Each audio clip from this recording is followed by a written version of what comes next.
Hello and welcome to XTRI World Tour The Journey podcast. I'm your host Tania and today we will have a chat with our president Stuart McInnes.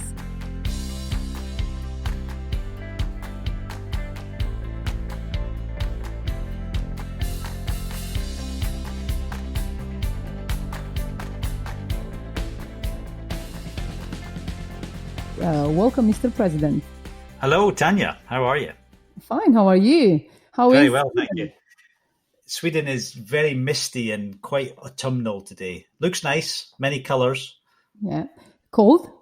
Not yet, maybe. Not so cold yet. No, we're in the transitional zone, so we're still above 10 degrees. So I don't have my thermal pants on yet. Okay. So, I have a very simple question. What does it mean? What does it mean being the president of the XTRI World Tour, for example? Well, I don't know because I'm not the president of the XTRI World Tour. That's not what really? They call me. It's only you that calls me that, Tania. The president? Oh, yes, you are. At least on the paper it's written so. In many races, they introduce you as the president, El Presidente. Yes, and actually in Switzerland, halfway up an Alp, as I was taking a photograph, some guy drove past and leaned out of his window and shouted, "Hey, El Presidente!" So I felt like I was about to be assassinated. Now, really, what does it mean being a president of the XTRI? What is your actually a real job? What do you do?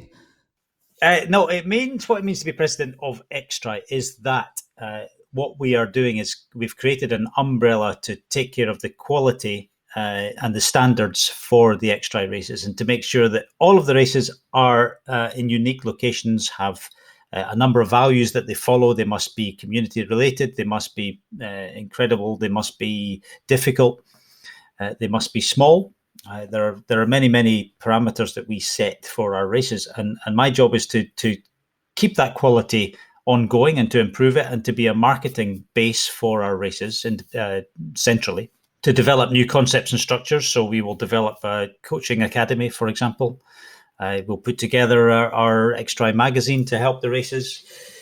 We will create the podcast. We will do all sorts of things that we can to improve the image and the growth of XTRI in the world. But we'll always remain a small sport. Triathlon is growing more and more, as we can see. You can see actually on the XTRI World Tour races, they are all growing more and more.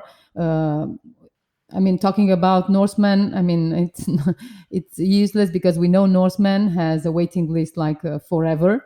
And then we have Keltman, we have Swissman, we have the Three Sisters, we can call them. But how many races are there in the XTRI World Tour? There will be 12 once we give the prospects from this year their official status. So we have 3 prospects this year in Isle of Man, Montenegro, and there's still one coming up in Brazil in December. So once those races have been given the requirements that they have to put in place to make them official members, then we'll have 12 races for next year. We also have some new races for next year, which we haven't yet announced. I wanted to ask that. I saw that there's no race in France, and France has a great tradition in triathlon, even in extreme triathlon. That was my question. Will we have an extreme triathlon in France? Well, this is a very interesting, confidential conversation question, like that you're putting me on the spot here.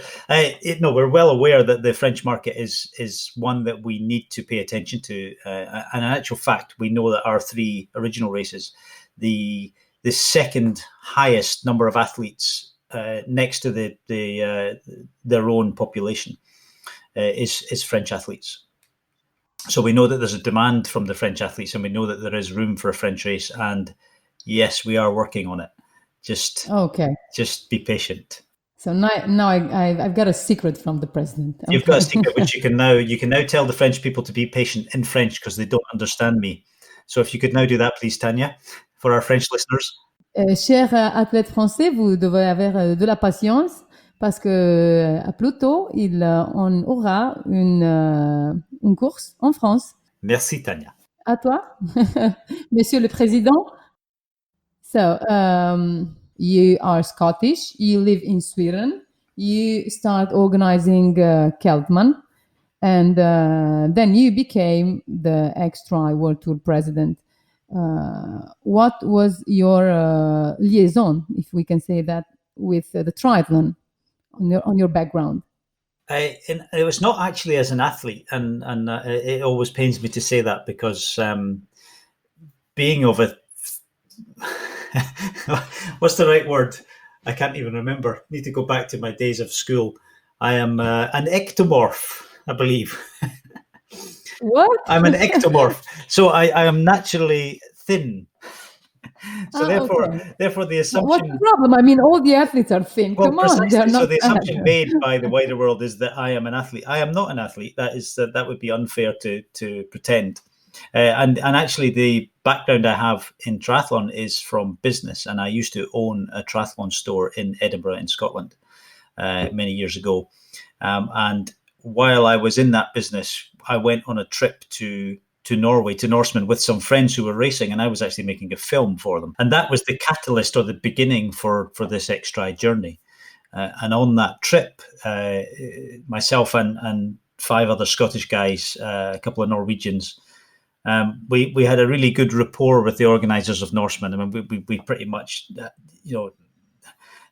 we levelled out the banter playing field, I think, on that trip, and we had a great time. And we really saw this concept as being exportable.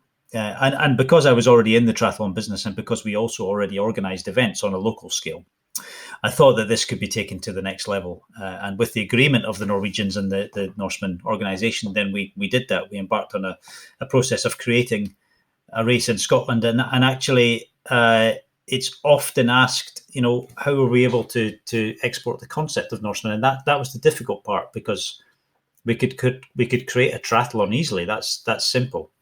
But creating the atmosphere and the journey and the experience and the excitement and the camaraderie and everything that goes with Norseman was the bit that we had to work on, the bit that we had to it's a lot of those things are intangible, so it was difficult to decide quite how to do that. But the formula we came up with, which evolved over time and changed, particularly the course design changed a number of times before we released the final course. We think we did that pretty well, and the area we chose in Scotland has become famous for the race now. We're welcomed back every year, and you can see that if you watch the recent Keltman film, which shows the community integration.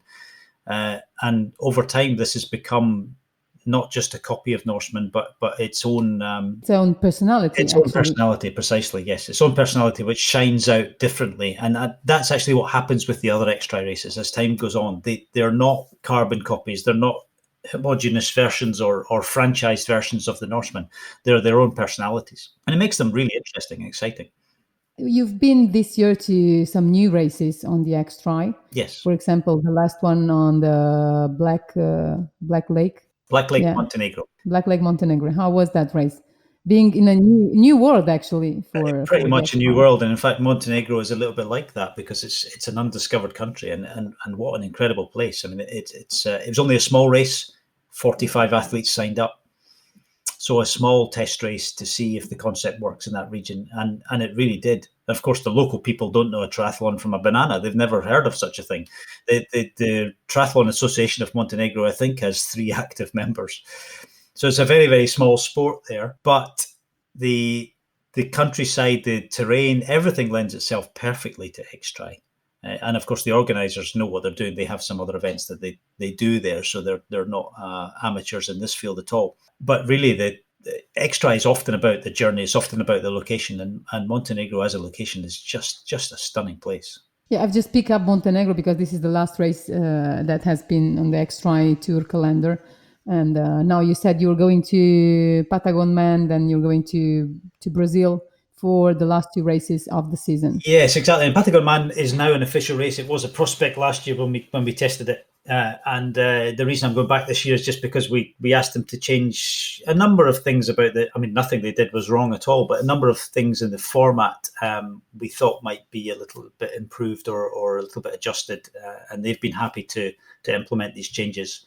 And I think, apart from, having the opportunity to go back to Patagonia again, to Chile, it'll be interesting to see how the race runs with these new changes.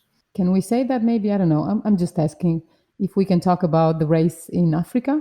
We can indeed, and actually, by the time we broadcast this podcast, we will have announced that race, because we will do that within the next few hours, literally from when we're having this conversation. But yeah, that's a new race, the first one in Africa, in North Africa. It's the south of Morocco, organised by a team from Spain who own a chain of hotels in Morocco and who run the logistics and organisational side stuff for the likes of Marathon des Sables and many of the rallies that take place in Morocco. So these guys are experienced in logistics, experienced in taking care of people, and they have. They've designed a course that, again, it's so different from everything we have at the moment. Yeah, but this is the number 250, not more. Correct. In any of races. Yes. We have a maximum of 250 because of the format, because of the self-supported system, often because of the small communities. So that there may not be, even with 250 athletes, you then have a support runner, support crew, family, friends, etc. So we're going to take the numbers to well over 1,000, which can be a real pressure for a really small community in terms of accommodation and infrastructure. So we like to keep this small and exclusive, and I think that really helps to make the atmosphere what it is. So, Mr. President, what are the new projects for the 2020? We have a number of projects ongoing. Let's start with the communication part. Direct communication, I think, is important. One of the things, every year we have a global workshop, where we gather all the organisers from the races, we bring them together, and we have a discussion about how we can improve the image of XTRI and the facilitation of XTRI and the number of athletes who enter the races, for example. One of the things that always comes up is the fact that Norseman, as our dear leader, has 4,500 to 5,000 entrants every year, and they only have 250 slots, plus they have some World Championship slots, which are qualified from the other races. But they only have 250 places for every other athlete.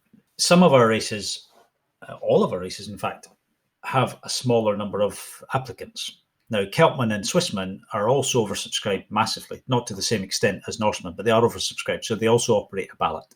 So that leaves a number of people, thousands, in fact, of people who don't have a race after those 3 ballots have taken place.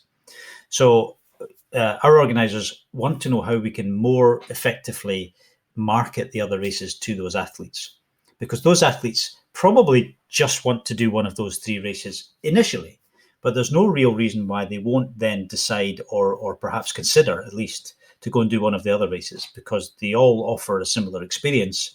And in fact, because the other races are qualifiers for the World Championship and all offer random slots for the Norseman, then they have another opportunity to get into the Norseman by racing one of the smaller races. So what we've just developed is an entry system in conjunction with a company in Sweden called Race Global. And they've created a system for us that will be exclusively for the XTRI races. So it will be like a little community. You sign up to get your profile on race.se, and then you can enter the ballots and the races via that system. Now, that means that we have all of the athlete data together in one place. And when we know the unsuccessful applicants from the other races are then obvious to us, we can then directly send them links and information about the other races and hopefully entice them to come and try something else. And that'll really help the organisers. Plus, it creates a nice little online community for us. I think that will be really helpful for the athletes to know better all the XTRI World Tour races, having them all together, like you said. Precisely, and it also does other things. It does some technical things. For example, if you've entered Norseman, Keltman or Swissman in previous years and have been unsuccessful, then you get extra tries in the draw. So this system automatically recognises that and assigns you extra tickets in the draw when you enter the race. So it helps us from a logistical point of view in that sense. Plus, it also has future development ideas, things like a Hall of Fame. So you'll be able to see the races that you've done in the circuit within your page, and then you can take that page and share it on social media and this kind of stuff. So lots of interesting possibilities for that system. Okay. What about the new website? Yeah, we're also developing a new site so that we have a bit more information at a central point for people to go to.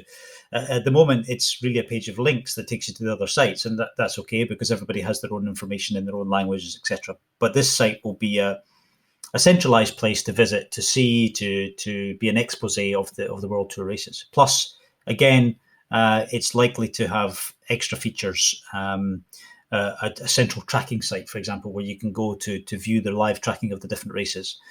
And also we'll probably integrate it with our new coaching platform, which we're developing as well. Oh, so you'll have some coaches around. How many? Do you know already? Do you have some names, or are you just working on it? Yes, we have. We have because this is an early stage with the coaching academy, if you like. We have a number of coaches around the world who already have XTRI athletes on their books. So we're developing a system where people who want to do an XTRI and are a little bit hesitant, perhaps because they don't know where to start, can then be linked up with a coach in their area, or even not in their area, because a lot of this stuff is done online, so it's not always necessary. And then they can speak to an XTRI specific coach. And XTRI specificity is important because they are very, very different from other long distance races just because of the format. Not just more difficult in a sense because of the terrain and the height gain and that kind of stuff, but also because of the support element. That's really important to how you approach the race.